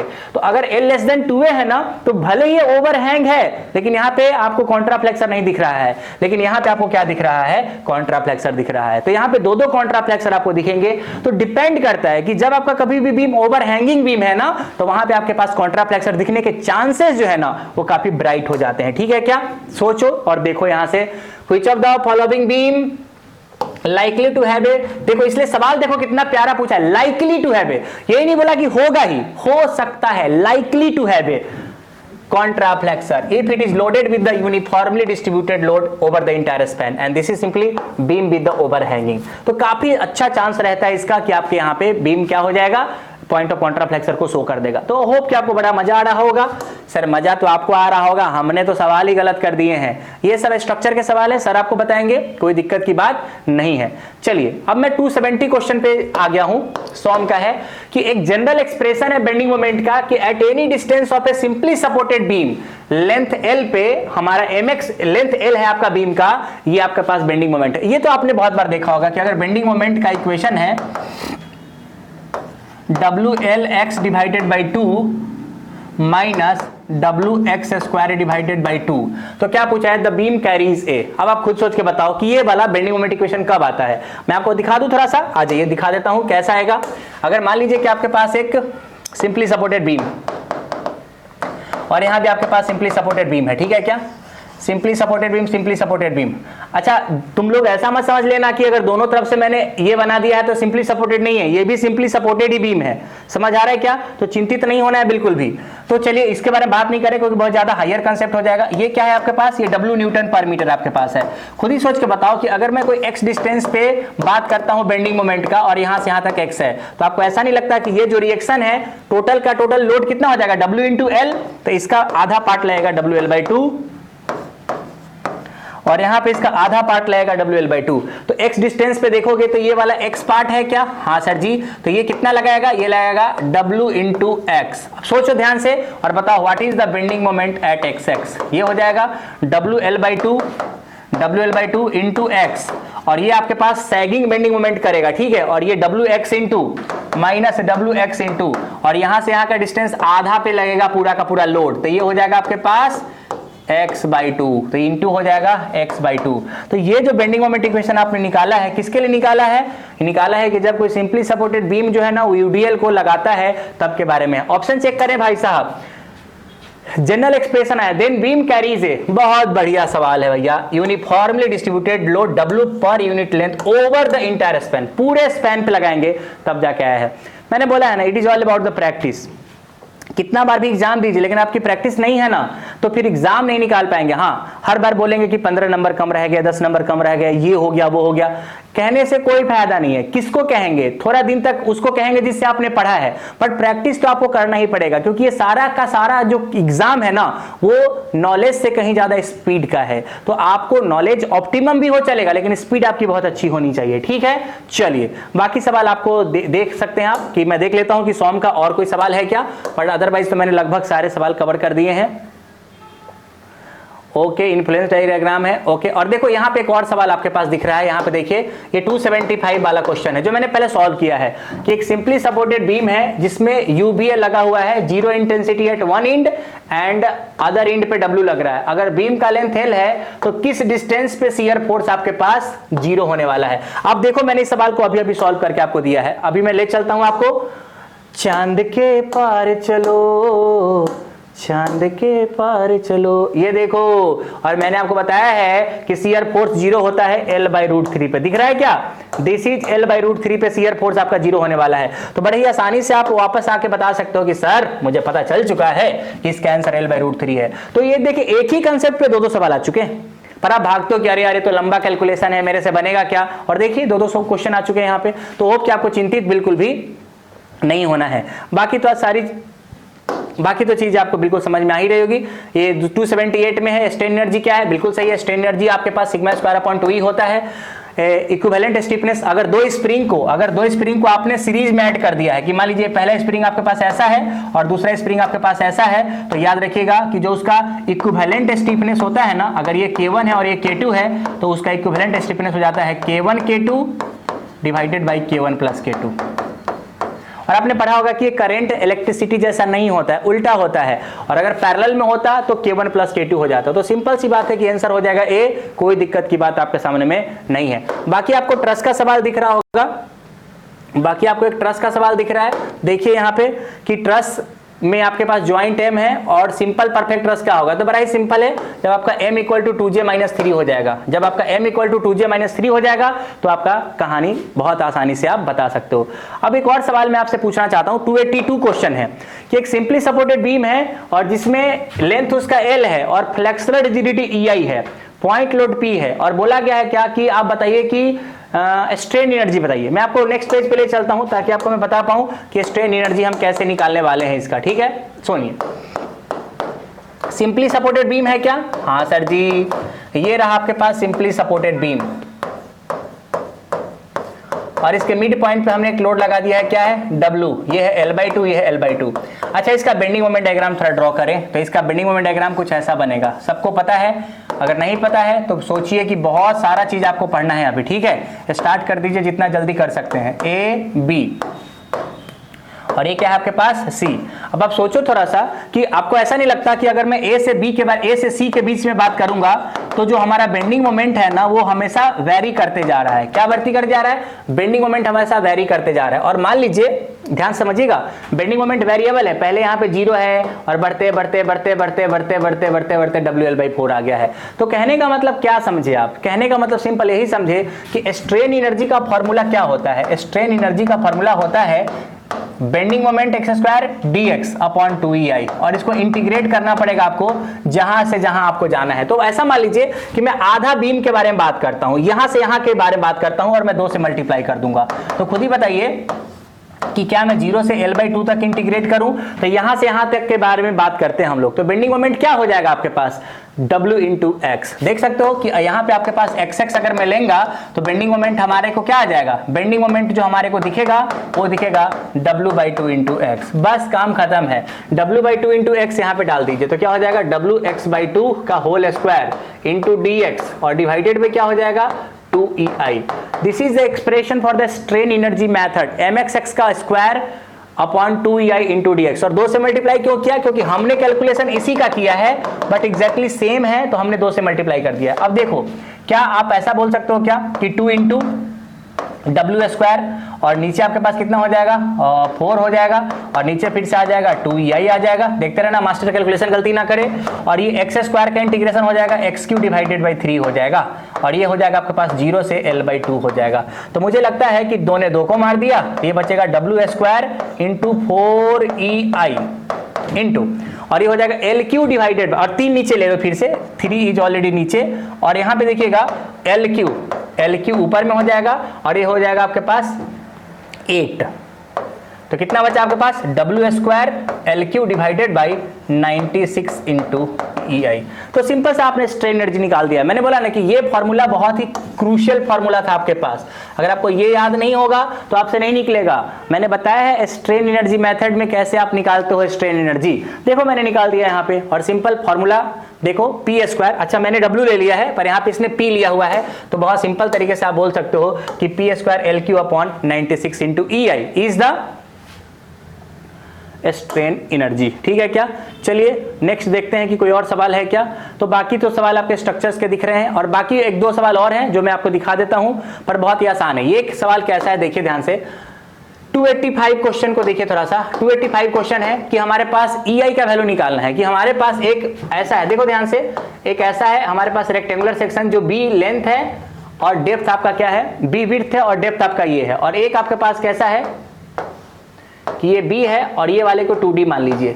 तो बोला गया कि दोनों का फ्लेक्सरल रिजिडिटी बताइए। फ्लेक्सरल रिजिडिटी क्या होता है, इसको 1 मानो इसको 2 मानो, तो ये हो जाएगा E × I1/E × I2।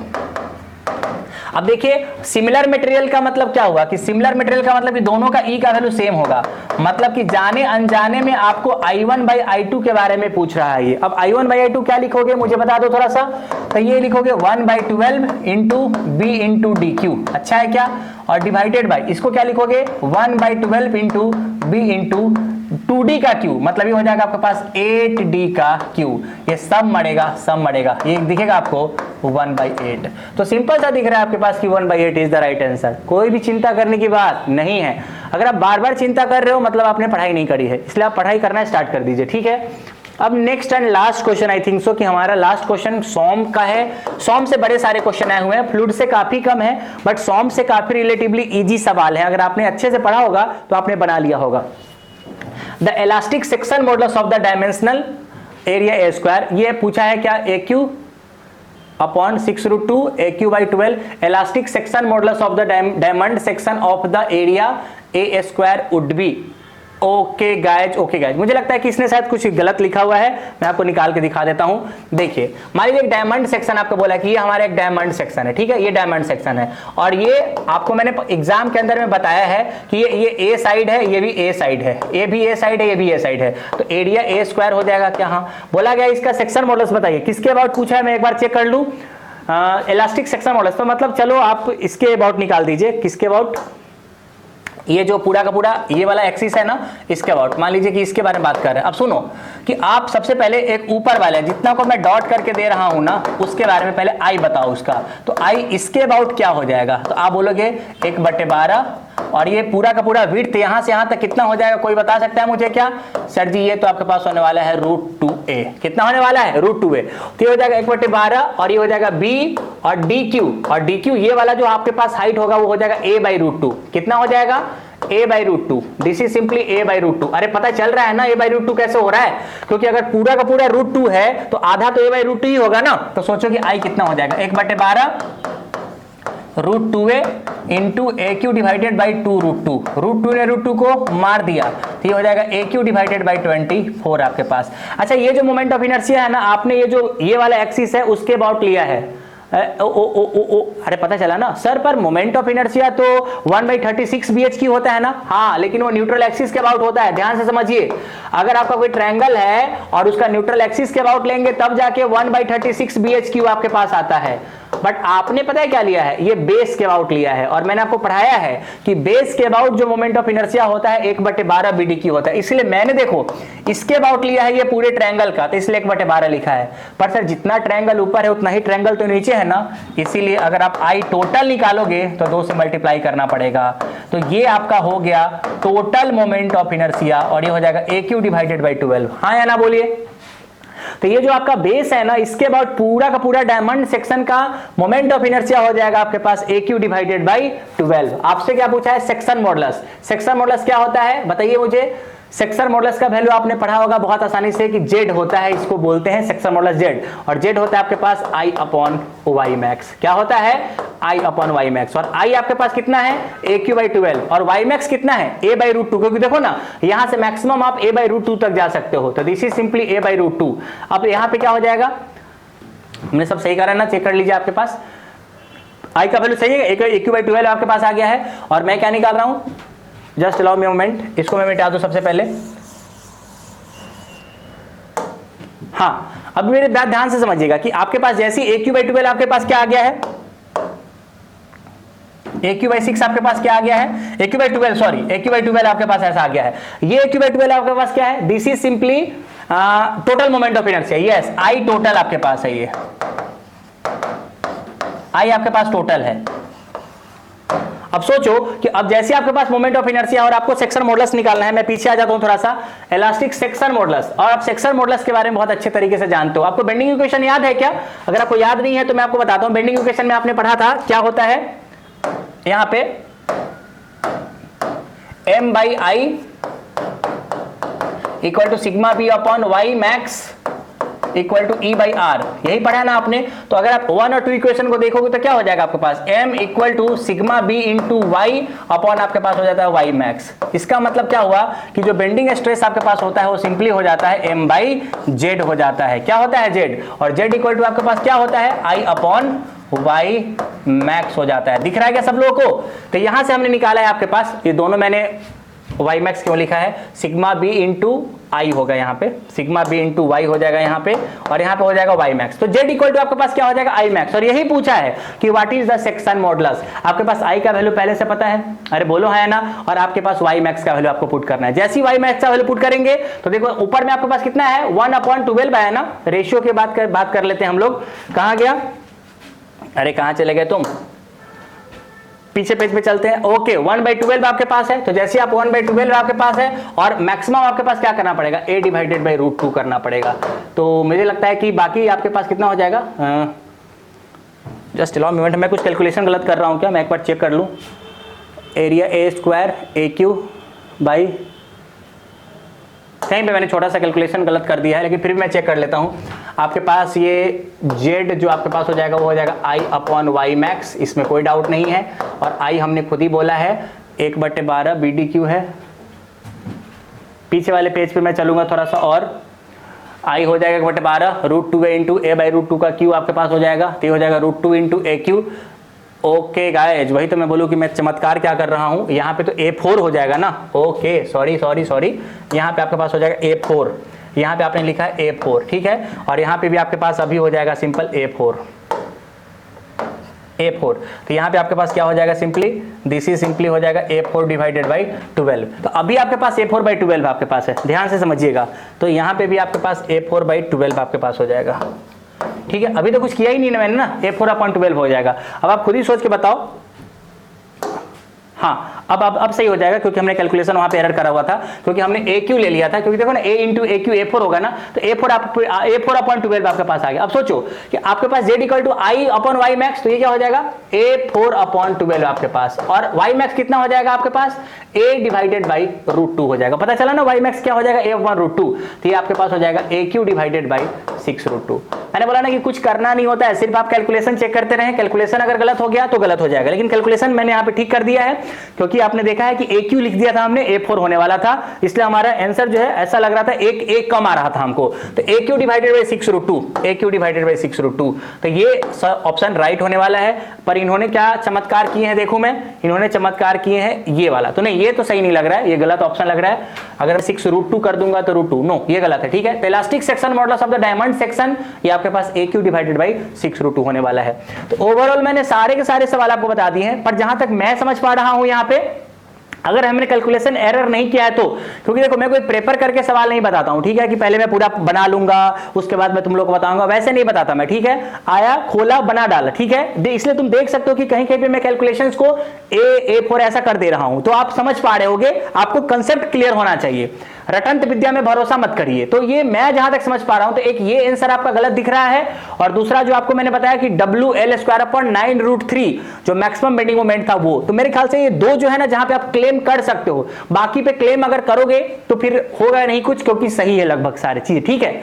तो होप कि पूरा का पूरा पिक्चर आपको क्लियर हो चुका होगा। तो अच्छे तरीके से इसको देख लीजिए कि कितना आपका सही है। हम आशा करते हैं कि आपका बहुत सारा सवाल जो है इसमें सही होगा, मोर देन 90%, और आपको एक बेहतर भविष्य की शुभकामनाएं देते हैं कि आप जरूर से जरूर इस एग्जाम में क्या हो जाए, पास हो जाए। तो मिलते हैं कभी और बातें करेंगे हम आगे की, ठीक है क्या। तब तक के लिए बाय बाय एवरीबॉडी।